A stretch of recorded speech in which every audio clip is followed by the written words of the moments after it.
শুনে রাখো, আলা লাহুল খালকু ওয়াল আমর, এই সৃষ্টি যার, আইন হবে তার। তা যদি না হয় আমার খাবা, আমার পরবা, ভোট দিবা আরেক জায়গায়। তোমাকে খাওয়াচ্ছি আমি, তোমার ভরণ পোষণের ব্যবস্থা করছি আমি, তোমার যত সমস্যা সব সমস্যার সমাধান করি আমি। তারপরে তুমি যদি নেকি করো, ভালো কাজ করো, তোমার জন্য আমি মৃত্যুর পরে। আসসালামু আলাইকুম ওয়া রাহমাতুল্লাহি ওয়া বারাকাতুহু।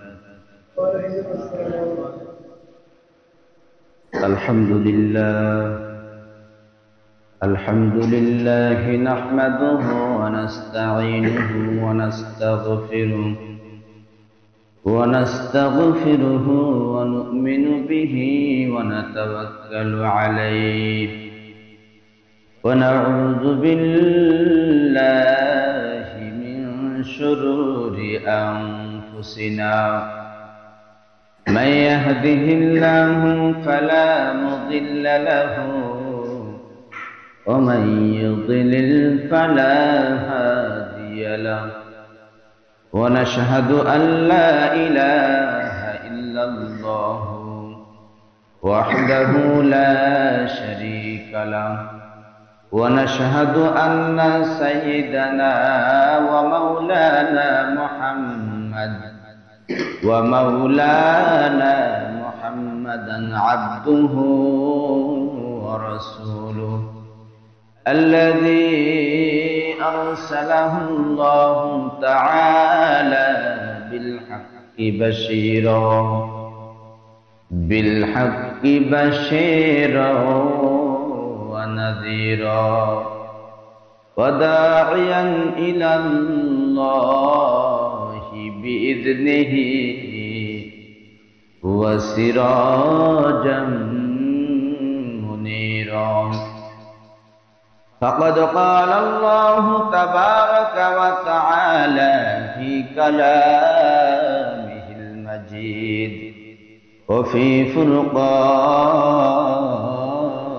الحميد: أعوذ بالله من الشيطان الرجيم. بسم الله الرحمن الرحيم.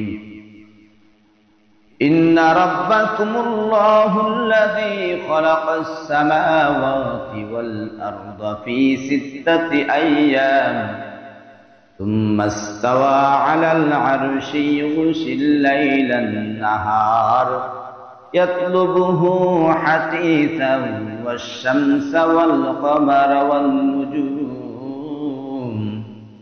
والنجوم مسخرات بأمره ألا له الخلق والأمر تبارك الله رب العالمين. وقال سبحانه وتعالى: إن الله وملائكته يصلون على النبي يا أيها الذين آمنوا صلوا عليه وسلموا تسليما.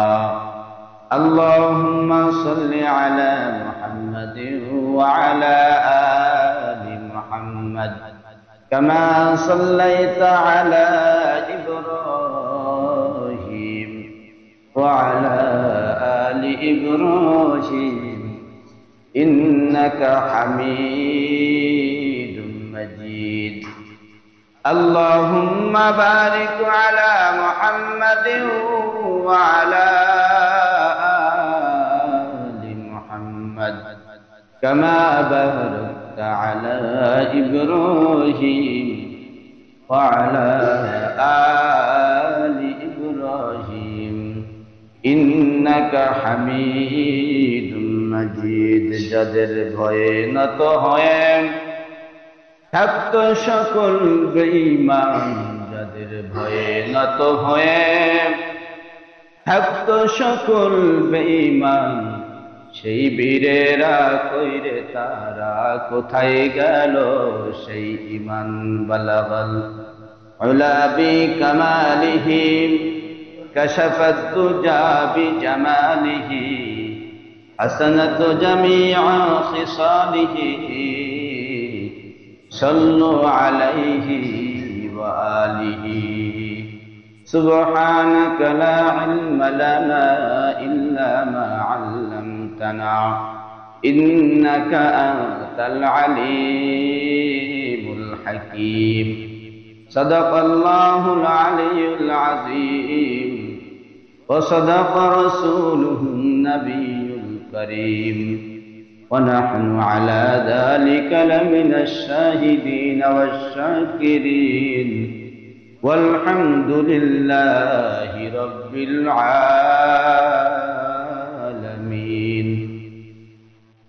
الحمد لله মহান রব্বুল আলামিনের দরবারে কোটি কোটি শুকরিয়া যে রব্বুল ইজ্জত আমাদেরকে মহব্বত করে ভালোবেসে ঈমানের হালতে আল্লাহ তাআলার হুকুম জুমার নামাজ আদায় করার জন্য আল্লাহ তাআলার সবথেকে প্রিয় মনোনীত জায়গা আল্লাহ তাআলার ঘর মসজিদে আমাদেরকে আগে আগে উপস্থিত করেছেন, সেজন্য প্রভুর দরবারে শুকরিয়া জ্ঞাপন করি। সবাই বলি আলহামদুলিল্লাহ।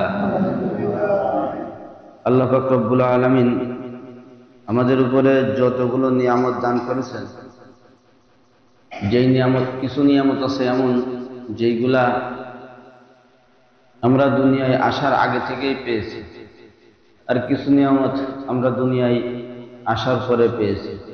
দুনিয়ায় আসার আগে থেকেই যেই নিয়ামত পেয়েছি তার মধ্যে একটা নিয়ামত হলো, বিশেষ নিয়ামত হলো যে আল্লাহ পাক রব্বুল আলামিন আমাদেরকে মানুষ অর্থাৎ আশরাফুল মাখলুকাত হিসেবে সৃষ্টি করেছেন। বলি আলহামদুলিল্লাহ।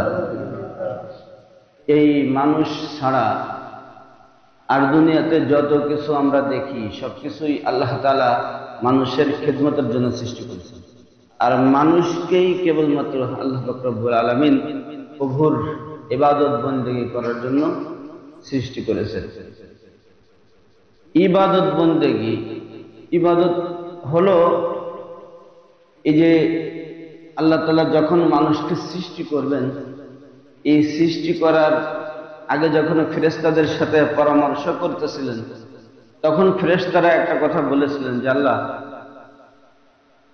আপনি আবার নতুন করে আরো একটা জাতি সৃষ্টি করার কি দরকার আছে? আমরা তো আপনার ইবাদত করার জন্য যথেষ্ট।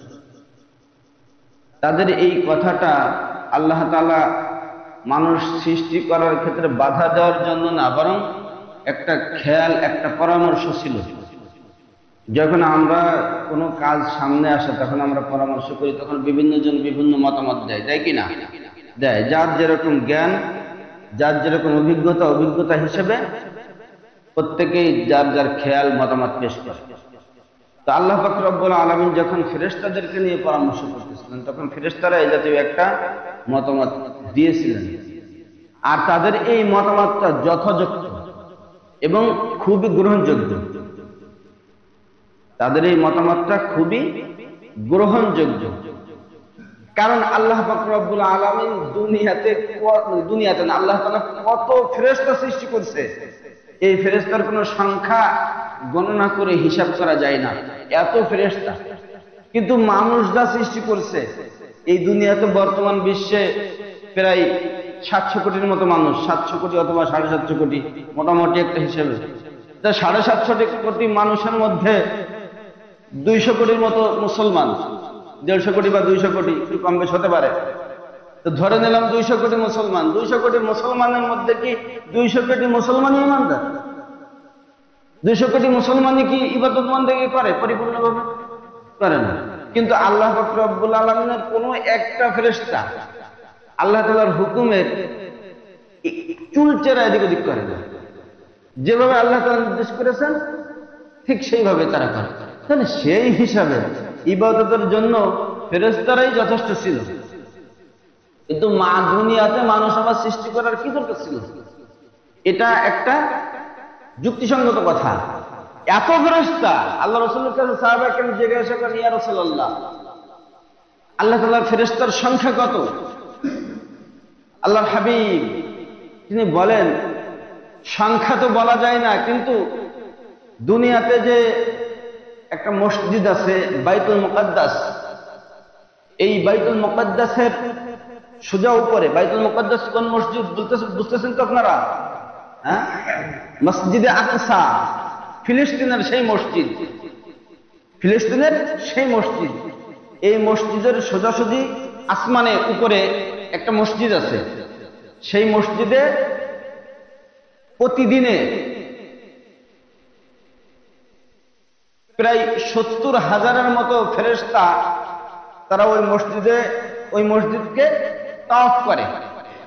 যেরকম ভাবে হাজীগণ বাইতুল্লাহ শরীফ, কাবা শরীফ যারা যান তারা যেমনি ভাবে তাওয়াফ করেন, এরকম ভাবে প্রতিদিন 70,000-এর মতো ফেরেশতা ওই ঘরকে তাওয়াফ করে।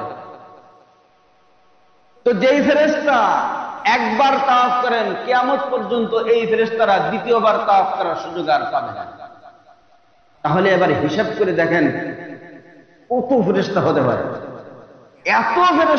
এত ফেরেশতা থাকা সত্ত্বেও আল্লাহ পাক রব্বুল আলামিন এই ফেরেশতাদেরকে বাদ দিয়ে আবার জমিনে আরো একটা সৃষ্টি জীব, একটা জীব পাঠালেন, যাদেরকে আল্লাহ তাআলা বললেন ওয়ালাকাদ কাররামনা বানি আদম, যাদেরকে সবকিছু থেকে শ্রেষ্ঠত্ব দান করে পাঠালেন। এই বনি আদম আলাইহিস সালামকে সৃষ্টি করলেন, এইভাবে করে মানুষকে সৃষ্টি করলেন। তাহলে ইবাদত করার যদি দরকার ছিল তাহলে ফেরেশতা দিয়ে তো হয়ে যেত, মানুষ সৃষ্টি করে কি দরকার? কিন্তু আল্লাহ পাক রব্বুল আলামিন বলেন যে মা খালাকতুল জিন্না ওয়াল ইনসা ইল্লা লিয়াবুদুন, এদের কাজ তো শুধু আমার ইবাদত করে, এটা ঠিক আছে। এর সাথে আরো একটা কথা আছে, সেটা কি? ওয়া ইয ক্বালা রাব্বুকা লিল মালাইকাতি ইন্নী জাইলুন ফিল আরদি খলিফা। আল্লাহ পাক রব্বুল আলামিন ফেরেশতাদেরকে সৃষ্টি করার পরে তাদের কাউকে প্রতিনিধি হিসেবে তৈরি করেন না। কোন ফেরেশতা কিন্তু প্রতিনিধি না, কোন ফেরেশতা প্রতিনিধি না। যার যে দায়িত্ব সে সেই দায়িত্ব পালন করে। কিন্তু আল্লাহ পাক রব্বুল আলামিন দুনিয়াতে মানুষ সৃষ্টি করার পরে মানুষদেরকে জানায় দিলেন ওয়া ইয ক্বালা রাব্বুকা লিল মালাইকাতি ইন্নী জাইলুন ফিল আরদি খলিফা। ফেরেশতারা তোমরা শুনে রাখো, তোমাদেরকে সৃষ্টি করেছি, তোমরা আমার হুকুম আহকাম পালন করো। কারণ হলো তোমাদের মধ্যে কোনো নফসানিয়াত নাই, তোমাদের মধ্যে শয়তানের প্ররোচনা দেওয়ার মতো কোনো সুযোগ নাই। শয়তান তোমাদেরকে ভুল পথে নিয়ে যাবে না। তোমাদের মধ্যে কোনো নফসানিয়াত নাই, কোনো শাহওয়াত নাই। ভুল পথে যাওয়ার জন্য 0.1% কোনো সুযোগ নাই। কারণ সেই জাতীয় কোনো কিছু আমি তোমাদের মধ্যে দেই নাই। কিন্তু দুনিয়াতে আমি এমন এক জাতি সৃষ্টি করলাম, যেই মানুষরা তারা নিজেরা আমার ইবাদত শুধু করবেই না, তারা দুনিয়াতে আমার নামকে উদ্দিন করবে। আমি আরশে আজিমে থাকবো, আমি আরশে আজিমে আসি নাসি, আর তারা দুনিয়ার জমিনে কানায় কানায় প্রতিটা রাস্তায় পরতে পরতে সব জায়গায় তারা আমার নামকে প্রচার প্রসার করে দেবে। বিষয়টা হলো একজন ব্যক্তি সে যতই ক্ষমতাবান হোক না কেন, সে তার যদি অনুসারী না থাকে, তার যদি আলোচনা করার মতো কোনো লোক না থাকে, তাহলে সে সময়ের সাথে সাথে ইতিহাস থেকে বিলুপ্ত হয়ে যাবে। বিষয়টা উদাহরণ দেওয়ার জন্য বলতেছি। আল্লাহ তাআলা ইতিহাস থেকে বিলুপ্ত হওয়ার ব্যাপারটা এরকম না, কিন্তু এমনি উদাহরণ দেওয়ার জন্য বলতেছি। তো আল্লাহ তাআলা আরশে আযমে আছেন। মানুষ সৃষ্টি করলে কি আর না করলে কি, ফেরেশতা সৃষ্টি করলেই কি আর না করলেই কি, কিন্তু আল্লাহ তাআলার কুদরতি অন্তরে তিনি চিন্তা করলেন যে এরকম কিছু করি যেখানে দুনিয়াতে মানুষ পাঠাবো, তারা ভুল করবে, আবার আমার কাছে এসে আবার ক্ষমা চাইবে, আমার কাছে করজোড়ে মিনতি করবে, আমি তাদেরকে আবার ক্ষমা করে দেব। আর যারা আমার অনুসরণ করবে না, আমার কথা শুনবে না, তাদের জন্য আমি সুন্দর জাহান্নামের ব্যবস্থা করে দিয়েছি, সেখানে তারা মজাদার শাস্তি ভোগ করবে বলে। নাউযুবিল্লাহি মিন যালিক। বলতেছিলাম আমাদের মূল আলোচনা হলো ইসলামী শাসন ব্যবস্থার প্রয়োজন কেন, এ বিষয় নিয়ে আমরা আলোচনা করতে করতে একটা জায়গায় এসে থেকে গিয়েছিলাম। আমরা আলোচনা করতেছিলাম যে দুনিয়াতে বর্তমান বিশ্বে এমন কিছু ইসলামী শাসন না থাকার কারণে এমন কিছু সমস্যা আমাদের সামনে এসে দাঁড়াইছে, যেই সমস্যা আমাদেরকে তিলে তিলে শেষ করে দিচ্ছে। কিচ্ছু করার নাই, কিচ্ছু করার থাকতেছে না। কারণ আল্লাহ রাসূল সাল্লাল্লাহু আলাইহি ওয়াসাল্লামের যে ভবিষ্যৎবাণী, তিনি বলেছেন একটা জামানায় এমন আসবে, একটা সময় এমন আসবে যখন স্ত্রী স্বামী তারা একসাথে সংসার করবে, তারপরেও তাদের ওরস থেকে, তাদের গর্ভ থেকে যারও সন্তান জন্ম নেবে। এটা কিভাবে সম্ভব? একসাথে সংসার করতেছে, আবার যারও সন্তান বিবাহ করছে, তারপর আবার যারও সন্তান কিভাবে হবে? হবে তো এইভাবে হবে। 2009 সালের আগে পর্যন্ত এ জাতীয় আইন ছিল কিনা আমার জানা নাই, থাকলেও থাকতে পারে, তবে এইভাবে ছিল না। আর ডিভোর্স নামক যে গজব, এ তো ওই রকম ছিলই না। কারণ শরিয়াতের মাসলা হলে, মাসলাটা জেনে নেন, প্রসঙ্গে আসলো যেহেতু, মাসালা হলো যদি কোনো পুরুষ তার স্ত্রীকে ছেড়ে দিতে চায়, তাহলে সে মুখে অথবা লিখিতভাবে তাকে যদি 3 তালাক প্রদান করে, তাহলে তার স্ত্রীর সাথে সম্পর্ক বিচ্ছিন্ন হয়ে যাবে। কিন্তু স্ত্রী যদি 3 তালাক না 3 কোটি তালাক দেয়, তাও তার স্বামী তালাক হবে না। এটা বুঝলেন কি? ভালো করে বুঝবেন। কিছু জিনিস যেগুলো আল্লাহ তাআলা পুরুষদের অধীনে দিয়ে দিয়েছেন, ওইগুলা মহিলাদের কোনো ক্ষমতা সেখানে দেয় নাই। তার মধ্যে হলো এই একটা, পুরুষরা ইচ্ছা করলে তালাক দিয়ে দিতে পারে, কিন্তু মহিলারা ইচ্ছা করলে তালাক দিতে কথা বুঝতেছেন না, পারবে না। আচ্ছা, এরপরে নতুন এক গজব তৈরি হলো, এটাকে কি বলে, কাবিননামা। এই যে ওখানে একটা কলম তৈরি করছে, এখানে লিখে দিচ্ছে যে আপনার স্ত্রীকে, মানে স্বামী স্ত্রীকে অনুমতি দিচ্ছে, কি দিচ্ছে, যে আপনার স্ত্রীকে আপনি অনুমতি দিলেন যে আপনার স্ত্রী আপনাকে তালাক দিতে পারবে। কি দরকার ছিল এগুলো করে? যেখানে আল্লাহ তাআলা দেয় নাই, তোমাকে কে করতে বলেছে? যেখানে আল্লাহ তাআলা এটা দেয় নাই, আল্লাহ তাআলা শুধুমাত্র পুরুষদের অধীনে করে দিয়েছেন যে এটা পুরুষরা পারবে না। এখন এটা হলে কি হবে দেখেন, তার বাস্তবতা তো এরকম। স্ত্রী চাইলে সংসার করলো, না চাইলে করলো না, ডিভোর্স দিয়ে চলে গেল, যা ইচ্ছা তাই। আচ্ছা, এবার ডিভোর্স দিলে লাভটা কি লসটা কি সেটা দেখেন। যখন একজন মহিলা তার স্বামীকে ডিভোর্স দেয়, ডিভোর্স দেওয়ার পরে কি কাজ করে? হয়তো যারা একটু হুজুরগিরি দেখেন, তারা 3 মাস 10 দিন অপেক্ষা করে, আছে না? এমনি তো ডিভোর্স দিলে ডিভোর্স হয় না, তালাক হয় না, ডিভোর্স হবে না, তালাক হয় না। এরপরে চিন্তা করে যে 3 মাস 10 দিন অপেক্ষা করি, 3 মাস 10 দিন অপেক্ষা করার পরে এরপরে কি করে, আর এক জায়গায় বিবাহে আবদ্ধ হয়। যখন তালাকই হয় নাই, তাই পরবর্তীতে বিবাহ করলে বিবাহ হবে কি করে? বিবাহ হওয়ার জন্য তো আগে পূর্বের স্বামীর থেকে আগে তালাক হতে হবে। পূর্বের স্বামী যদি তালাকই দিল না, তার থেকে তুমি নিজের খুশি মতো ডিভোর্স দিয়ে চলে আসলে, এর মধ্যে আবার আর একটা করে, যারা একটু বেশি বোঝে তারা ওখানে কি কোর্ট তালাক করেনি? জানেন না এই বিষয়ে আপনারা? কোর্ট তালাক, কোর্টে গিয়ে স্ত্রী তার নিজের খুশি মতো একজন উকিল ধরে যে আমি আমার স্বামীর সাথে সংসার করবো না, ইত্যাদি ইত্যাদি ইত্যাদি, আমি তাকে তালাক দিয়ে দিচ্ছি। স্বামী জানাবো না, পরে স্বামীর কাছে একটা নোটিশ পাঠাই যে তোমার বউ তালাক হয়ে গেছে, তোমার বউরে তুমি আর চাইলেও আনতে পারবে না। এই যে যা কিছু আছে, এই যতগুলো বিষয় আছে, এইভাবে করে।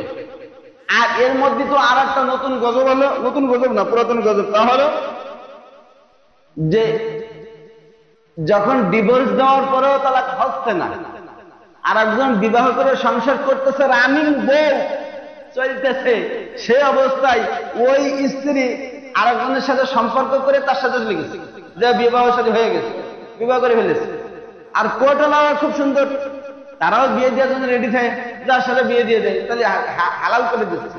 কি সুন্দর হালাল করে দিচ্ছে। ওদিকে সে পূর্বের স্বামী তারা তালাকই দেয় নাই, আর একজনের সাথে বিয়ে পড়াই দিচ্ছে।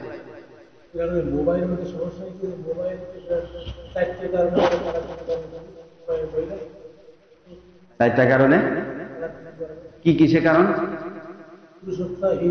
বলতেছি আমি। যদি মহিলা যদি চায় যে আমি এই স্বামীর সাথে আর সংসার করব না, এখন এই কথা বলার পরে যখন কেউ বলবেন যে হুজুর তাহলে তালাকের ব্যাপারে অর্থাৎ সম্পর্ক ছিন্ন করার ব্যাপারে আল্লাহ তাআলা শুধুমাত্র পুরুষদেরকেই অধিকার দিয়েছেন, তাহলে মহিলাদের ক্ষেত্রে মহিলাদের সাথে এই যে এই ক্ষেত্রে একটা অবিচার হয়ে গেল না? কারণ সংসার তো দুজনেই করবে, স্ত্রী চাইলেও তো স্বামীকে ছাড়তে পারে, তা স্বামী এইখানে মহিলাদের কোনো ক্ষমতা নাই, তাহলে একটা অবিচার হয়ে গেল না? অবিচার না। এখানে মহিলা যদি তার স্বামীকে ছাড়তে চায় তারও একটা উপায় আছে, সেটাকে বলে খলা। সেটাকে কি বলে? খলা বলে। পুরুষ কর্তৃক স্ত্রীর সাথে সম্পর্ক ছিন্ন যদি করতে চাই পুরুষের ক্ষেত্রে তালাক, আর স্ত্রী কর্তৃক স্ত্রী যদি স্বামীর সাথে সম্পর্ক ছিন্ন করতে চায় তাহলে সেটাকে বলে খলা। এই খলা করা হলো একটা প্রকারের চুক্তি, এক প্রকারের চুক্তি।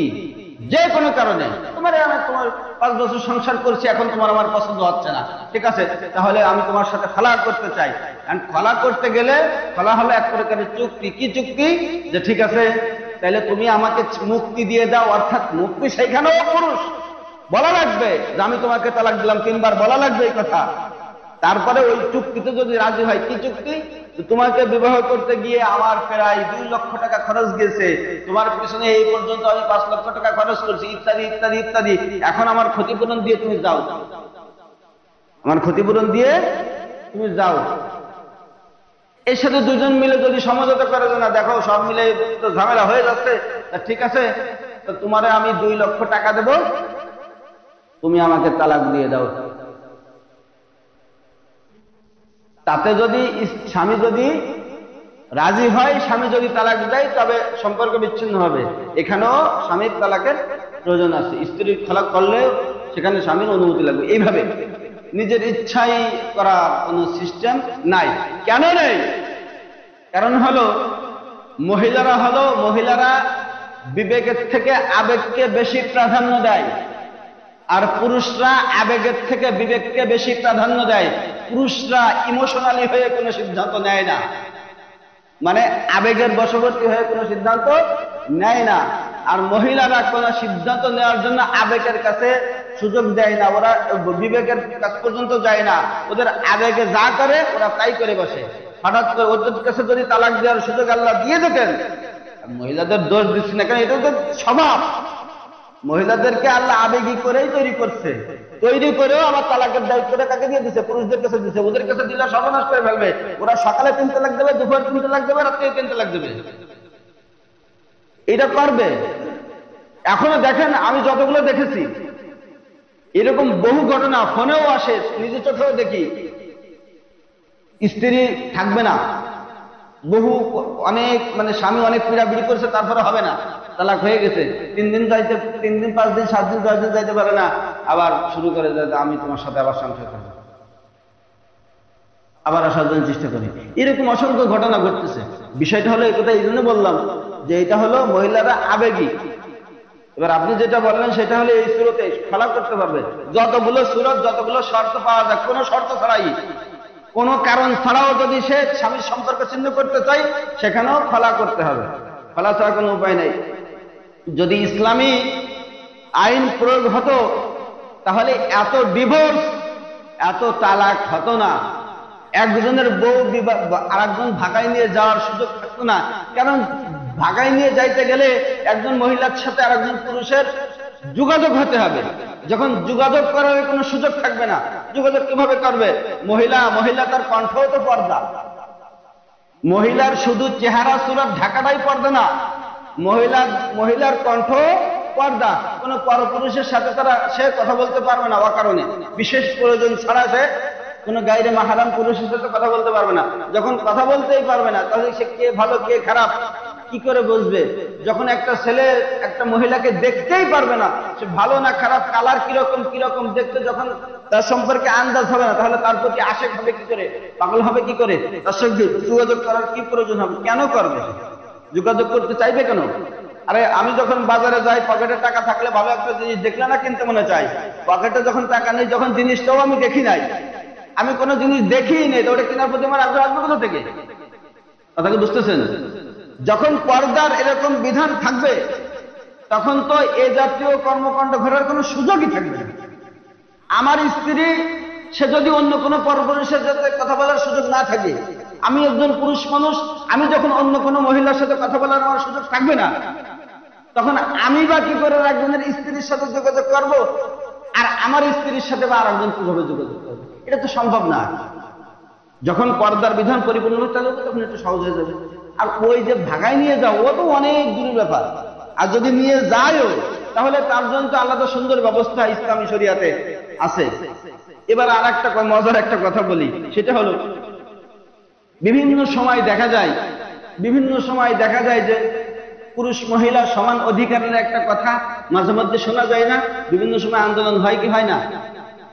যদি এমনি আমাদের এই সমাজে হয় না, কিন্তু বিভিন্ন জায়গায় হয়। আমরা তো নিউজের মাধ্যমে বা ফেসবুকে, ইউটিউবে মাঝে মধ্যে আমরা শুনি না? এখন সমান অধিকারের ব্যাপারটা যদি এমন হয়, তাহলে তাদের কাছে আমরা তো আসলে পুরুষরা শুধু কুরবানি করে, শুধু ছাড় দেয়, শুধুমাত্র ছাড় দেয়, এই জন্য তারা হলো এই ধরনের কথা মানে কাজগুলো করার সুযোগ পায়। যদি পুরুষ মেনে নেয়, ধরেন আমরা মেনে নিলাম আজ থেকে যে পুরুষ আর মহিলার সমান অধিকার মেনে নিলাম, তাহলে মেনে নেওয়ার পরে প্রথম হলো বিবাহ করতে যে বোন, তোমাকে যে আমি বিবাহ করার জন্য 2 লক্ষ টাকা দেনমোহর দিচ্ছি, তাহলে তুমি আমাকে বিবাহ করবা, তুমিও তো 2 লক্ষ টাকা দেনমোহর আমাকে দিবা। কথা বুঝতেছেন না? সমান অধিকার তো। কি হারাম হবে কেন? এটা বুঝতে পারেন নাই? আচ্ছা, তাই বলতেছি, ওইটুকাকে বলে নি, তাই এইটুকু। আচ্ছা, যার সন্তান কিভাবে হচ্ছে সেটা বলে নি। একটা সুন্দর একটা কথা বলেছে, সেটা হলো এইভাবে যে একজন লোক যখন আমি আমার স্ত্রীকে এখন পর্যন্ত তালাক দেইনি, আমার স্ত্রী নিজে নিজে মাতুব্বারি করে সে যা কোর্টে যায় তালাক নিয়ে আইছে, কোর্টে যায় ও আমার ডিভোর্স দিয়ে তালাক দিয়ে আরেক জায়গায় বিবাহ করে নিয়েছে। তার বিবাহ কি সহি হয়েছে? হয়নি। আরেক জায়গায় যখন বিবাহ করেছে, এরপরে যতগুলো সন্তান হবে এইভাবে করে, এরপরে আমি আরেকজনের বউ বাগাই নিয়ে আইছি, বাগাই নিয়ে বিয়ে করে আমি সংসার করতেছি, বিয়ে তো করেছি আমি, ওকে বিবাহ সহি হয়েছে? হয় নাই। যতগুলো সন্তান হবে সব কি হবে? জারজ হবে। এইভাবে বিবাহ করে সংসার করবে, সন্তান হবে, তাও কি হয়ে যাবে? জারজ হয়ে যাবে। এই কথা বলতেছিলাম, আমি বুঝতে পারি যে আপনারা বুঝতে পারেন নাই। যাই হোক, এরপরে বলতেছিলাম কি সমান অধিকারের কথা। তাহলে প্রথমে কি আসবে? দেনমোহরের ব্যাপারটা আসবে। দেনমোহরের ব্যাপার যখন আসবে তখন যে ঠিক আছে, তাহলে আমি যখন তোমাকে 2 লক্ষ টাকা দেনমোহর দিব, তাহলে তুমিও তো আমাকে 2 লক্ষ টাকা দেনমোহর দিবা। আচ্ছা, এখানে কি তারা মানতে চাইবে? চাইবে না। যখন সমান অধিকারের দাবি থাকবে তখন তোমার এটা মানা লাগবে। আসো এবার সামনে আসো, সামনে এরপরে বছরে 12টা মাস, 6 মাস তোমাকে আমি ইনকাম করে খাওয়াবো ছেলে সন্তান সহ, আর 6 মাস তুমি আমাকে ইনকাম করে খাওয়াবা ছেলে সন্তান সহ। এরপরে আসি এই 6 মাস, অথবা সপ্তাহ ভাগ করে যেমনি হোক, অথবা অর্ধেক, যেহেতু সমান অধিকার। এরপরে কি আছে? এরপরে হলো যে তুমি 6 মাস থাকবা আমার বাড়িতে, আমার ঘর বাড়ি, আমার সবকিছু ভোগ করবা তুমি, আর 6 মাস আমি সহ আমার পরিবারের লোক সব না, আমি মানে তুমি যেমনি ভাবে বউ হয়ে আমার বাড়ি এসে আমার বাড়িতে থাকতেছ, ঠিক তেমনি ভাবে আমিও আমার বাড়ি থেকে তোমার বাড়িতে বার হয়ে গিয়ে আমারও 6 মাস থাকবো, সেখানে খরচ সব তুমি বহন করবা, ইত্যাদি ইত্যাদি, যা বাড়ির যাবতীয় যা বিষয় আছে সব তোমার বহন করা লাগবে। এরপরে গিয়ে আসেন সামনে আর একটা বিষয়, বলতে গেলে তোমার অনেক সময় ব্যাপার, শুধু আর একটু মানে বলতে চাচ্ছি হলো এটা, আল্লাহ তাআলা যেই বিধান দিয়েছেন, এই বিধানের মধ্যে যখন মাতব্বরি করা হবে তখন রেজাল্ট প্রত্যেকটা ক্ষেত্রে বিঘ্ন সৃষ্টি করবে। যত জায়গায় রেজাল্ট বের করতে পারবেন তখন কষ্টদায়ক হবে। আল্লাহ তাআলা এরপরে যখন শেষের দিকে গিয়ে এবার সন্তান জন্ম দেওয়ার ক্ষেত্রে পুরুষ চাইলেই কি সন্তান জন্ম দিতে পারবে? পুরুষ চাইলেই কি স্তনের দুধ পান করাতে পারবে? পারবে না। তখন বুঝতে হবে কিছু জিনিস আল্লাহ তাআলা এইভাবে সৃষ্টি করে দিয়েছে, সেখানে নিজেরা মাতব্বরি করলেও কিছু করা যাবে না। এরপরে যারা এই স্লোগান দেয়, এই দাবি করে যে আমরা আমাদেরকে ঘরে আটকে রেখেছে, আবার দেখবেন যে বর্তমানে অনেক কথা আসে যে ইসলামী শাসন যদি দেশে কায়েম হয়ে যায় তাহলে মহিলারা তোমরা সব থেকে বেশি বিপাকে পড়ে যাবা, বেশি বিপদে পড়ে যাবা। কেন? তোমাদের বোরকার উপরের পাট আর নিচের পাট দিয়ে তালা লাগায় তোমাদেরকে ঘরের মধ্যে বন্দি করে রাখবে, তোমাদেরকে ঘর থেকে আর বের হতে দিবে না। খবরদার, খবরদার, মোল্লা মৌলবীরা যেন ক্ষমতায় না আসতে পারে। আপনারা না জানলেও আমি জানিয়ে জাতীয় বুঝ তারা দেয় কিনা। আমি বলতে চাই যদি তারা যদি মনে করে যে আমাদের ঘরের থেকে বাইরে যাওয়া এইটা আমাদের স্বাধীনতা, এটা হলো চরম প্রকারের একটা বোকামি। কারণ হলো আল্লাহ তাআলা তোমাকে সম্মান দিয়েছে। কিরকম সম্মান? তোমার কোনো জায়গায় যাওয়া লাগবে না, তোমার হলো মাত্র 2-3টা কাজ। বাড়িতে থাকবা, সন্তান লালন পালন করবা, স্বামীর মালের হেফাজত করবা, পর্দা পুশিদার সাথে থাকবা, 5 ওয়াক্ত নামাজ আদায় করবা পর্দা সহকারে। তোমার জন্য আল্লাহ তাআলা জান্নাতের 8টা দরজা খুলে দেবেন, বলেন সুবহানাল্লাহ। আর তুমি যখন এর থেকে বাইরে মাতুব্বারি করতে থাকো, প্রত্যেকটা পদে পদে তোমার বিপদ আসবে। আরো কি, তুমি যেটাকে সম্মান মনে করতেছো সেটা তোমার জন্য কতটা অসম্মানে। যে সমস্ত মেয়েরা তারা বলে যে আমরা চাকরি করতে পারি, আমরা কেন চাকরি করবো? তোমরা কিরকম চাকরি করো সেটা তো আমরা জানি। কারণ তুমি যখন তোমার স্বামীর সংসার করতেছো তখন তুমি মাত্র একজন এমন পুরুষের সংসার করতেছো, খেদমত করতেছো, যার সাথে তুমি প্রতিটা সেকেন্ড কথা বলবা, হাসি রহস্য তামাশা ঠাট্টা করবা, প্রতিটা সেকেন্ডে আল্লাহ তাআলা তোমাকে সব নেকি দান করবেন। কিন্তু তুমি চাচ্ছ কি যে না, এই এক জায়গায় ঘরের মধ্যে আমি না থেকে আমার নিজের একটা স্বাধীনতা আছে, আমিও স্বাবলম্বী হতে চাই, আমি নিজের পায়ে দাঁড়াতে চাই, ইত্যাদি ইত্যাদি করে তুমি যখন চাকরি করতে যাচ্ছ তখন তোমার চাকরির মধ্যে কি হচ্ছে? তুমি ব্যাংকে যখন চাকরি করতে যাচ্ছ সেখানে হাজারো পুরুষের সাথে তোমার কথা বলতে হচ্ছে মিষ্টি সুরে। এগুলো তো একটু মোটামুটি মেনে নেওয়ার মতো। আরো যখন তুমি এমন জায়গায় যাচ্ছ, কয়েকদিন আগে দেখলাম কি সেলুন না কি যেন বলে ওটাকে, পুরুষদেরকে একটু মেসেজ করে দেয়, ফেসিয়াল করে দেয়, কি করে, সেইখানে একজন মহিলা হবে একটা কিছু, সেইখানে হাজার হাজার পুরুষ আসতেছে, তাদের তুমি পা ধুয়ে দিচ্ছ, মাথা ধুয়ে দিচ্ছ, বিনিময়ে তুমি টাকা নিচ্ছ আর বলতেছো তুমি স্বাবলম্বী হয়ে যাচ্ছ। এটাকে স্বাবলম্বী হওয়া বলে না, এটাকে নিজের সম্মান রাস্তায় ঢেলে দেওয়া বলে, হাতে ধরে নিজের সম্মান নষ্ট করা বলে। তোমাকে আল্লাহ সম্মানের জীবন দিয়েছিল, তুমি একটা স্বামীর কাছে থাকবা, সেখানে সে পর্দা পুশিদার সাথে থাকবা, সম্মানের সাথে রিজিক পাবা। তা না করে তুমি যেখানে তোমার কাজ করা ছাড়াই তুমি বেতন পাচ্ছ, রিজিক পাচ্ছ, খাবার পাচ্ছ, সেটাকে তোমার পছন্দ না করে তুমি বাইরে এসে নিজে নিজে কাজ করে বেতন নিতে চাও, টাকা নিতে চাও, এটা বোকামি ছাড়া আর কিছুই না। এরপরের কথা হলো যে এইগুলো শুরু করেছিল হলো আমরা যারা বাংলা লেখাপড়া করেছি অনেকেই আমরা জানি যে বেগম রোকেয়া একজন মহিষী নারী। ইতিহাস ঘাটলে দেখা যায় যে মহিলাদেরকে এ জাতীয় বিষয়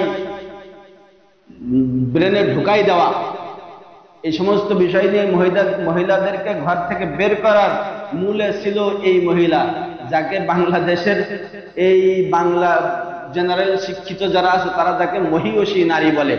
আর এরপরে এর শিষ্য হিসেবে কাজ করছে তসলিমা নাসরিন। আরো বর্তমানে তো শিষ্যর অভাব নাই, যে যার মতো যা ইচ্ছা তাই করে। একজন তো বলে কি যে একজন পুরুষ যদি 4টা বিবাহ করতে পারে তাহলে আমরা মহিলারা কেন 4টা বিবাহ করতে পারবো না? এদের কপাল এত ভালো যে বাংলাদেশে ইসলামী শাসন নাই। কারণ যদি ইসলামী শাসন থাকতো তাহলে এদের যে কি অবস্থা হতো তা আল্লাহ তাআলাই ভালো জানেন। এরপরে কথা হলো কি যে যখন দেখবেন আপনি একটা জায়গা কিনেছেন, বুঝবেন ভালো করে, একটা জায়গা কিনেছেন, জায়গা বাইনা দিয়েছেন, বাইনা দেওয়ার পরে টাকা দিয়ে সেই জায়গাটা কিনছেন, কেনার পরে আপনি বসবাস করেন না করেন, ঘর বাড়ি তৈরি করেন না করেন, গাছ লাগান না লাগান, জায়গা যখন আপনি টাকা দিয়ে কিনে নিয়েছেন, এখন জায়গার মালিক যদি আপনাকে বলে যে তোমাকে আমি আর জায়গা দিব না, তাহলে আপনি কি বলবেন তাকে? তাহলে টাকা ফেরত দাও। প্রথম কথা হলো যে তোমার কাছ থেকে জায়গা কিনেছি তো তোমাকে ফেরত দেওয়ার জন্য না, কিন্তু যখন তুমি ফেরত চাচ্ছ তাহলে আমি যে টাকাগুলো তোমাকে দিয়েছি সেই টাকাগুলো তুমি আমাকে ফেরত দাও, এটা কথা বুঝতেছেন না আপনারা? জায়গা জমির লেনদেন আপনারা করেন না? আপনি যখন একটা মেয়েকে বিবাহ করতেছেন 1.5 লক্ষ টাকা দেনমোহর দিয়ে, হ্যাঁ 1.5 লক্ষ টাকা দেনমোহর দিয়ে বিবাহ করতেছেন, এটা হলো যুক্তিকতা। মানে কোন সময় এই যুক্তি? যখন তারা সমান অধিকারের দাবি করবে তখনের যুক্তি এটা। যারা শরীয়তের আইন ছাড়া যারা সম্পর্ক ছিন্ন করবে তখনের যুক্তি এটা। এটা কোনো শরীয়তের যুক্তি আমি বলতেছি না, এটা সহি বিশুদ্ধ কোনো যুক্তি আমি বলতেছি না। কারণ আল্লাহ তাআলা নারীদেরকে অনেক বেশি সম্মান দিয়েছে। কিরকম সম্মান? আপনি যদি সম্পদের হিসাব করেন, দেখেন আপনি এই কথা বলবেন না, খেয়াল করেন, আপনি সম্পদের হিসাব করেন যে আপনার বাবার কাছ থেকে যেই সম্পদ উত্তরসূরি ওয়ারিশ সূত্রে আপনি পাবেন, সেইখানে আপনি যা পাবেন তার 50%, অর্থাৎ আপনি 100% পাইলে 50% আপনার বোনকে দেওয়া লাগবে। এক, এবার আপনি যখন, এটা হলো ছেলে, আপনি ওই আপনার যেই সম্পদ আছে এই সম্পদের মধ্যে থেকে আপনার বাবা যে সম্পদ রেখে গেছে এই সম্পদের মধ্যে আপনার মায়ের সম্পদ আছে কিনা? আছে না? একটা পার্সেন্ট পাবে না? কিছু নির্দিষ্ট একটা পার্সেন্ট আছে, আছে। আচ্ছা, তাহলে এই মহিলা এক হলো ওই দিকে বাবার কাছ থেকে পেয়ে এসেছে, এখন ছেলেদের মধ্যে ভাগ ধরতেছে। হ্যাঁ, আচ্ছা, শুধু তাই না, যদি উনার মায়ের সম্পদ ছিল তাহলে মায়ের সম্পদের মধ্যে সেইখানে ছেলে যা পাবে মেয়েও তাই পাবে। এই তো শরিয়াত।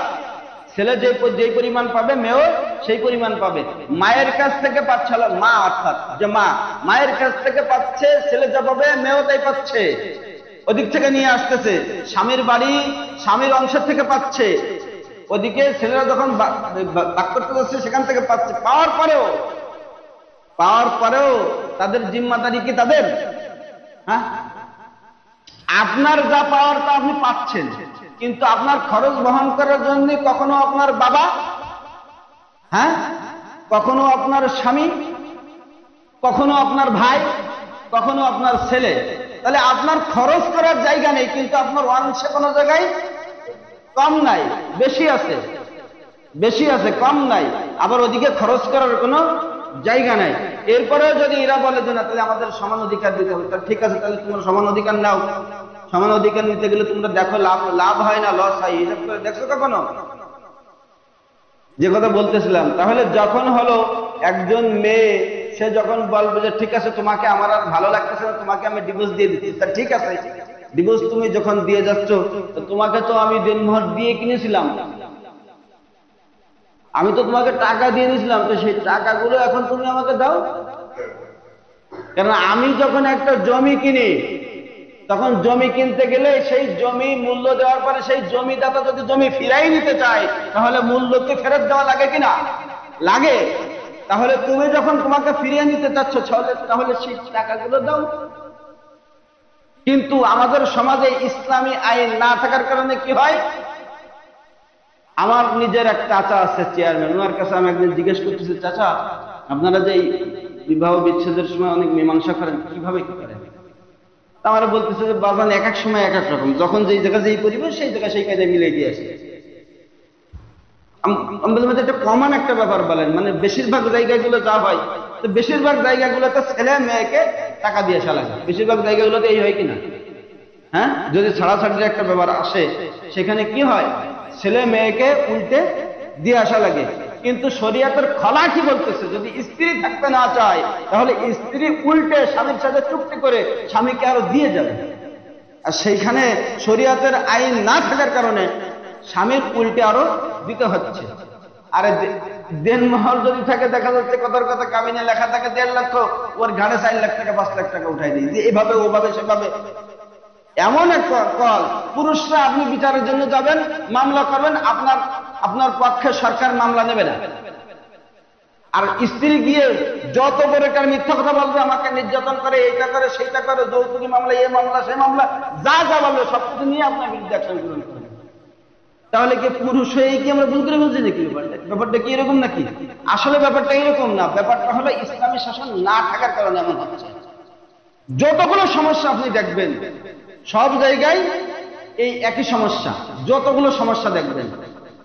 তাহলে আল্লাহ পাক রব্বুল আলামিন বলতেছেন, ইন্না রাব্বাকুমুল্লাহুল্লাযী খালাকাস সামাওয়াতি ওয়াল আরদা ফি সিত্তাতি আইয়াম সুম্মা ইসতাওয়া আলাল আরশি ইউগশিল লাইলান নাহারা ইয়াতলুবুহু হাসীসান ওয়াশ শামসা ওয়াল কামারা ওয়ান নুজুমা মুসাখখারাতুন বিআমরি আলা লাহুল খালকু ওয়াল আমর তাবারাকাল্লাহু রাব্বুল আলামিন। আল্লাহ পাক রব্বুল আলামিন বলেন সূরা আরাফের মধ্যে, আল্লাহ পাক রব্বুল আলামিন বলেন, তিনি হলেন সেই মহান সত্তা যিনি মাত্র 6 দিনের মধ্যে আসমান জমিনকে সৃষ্টি করেছেন।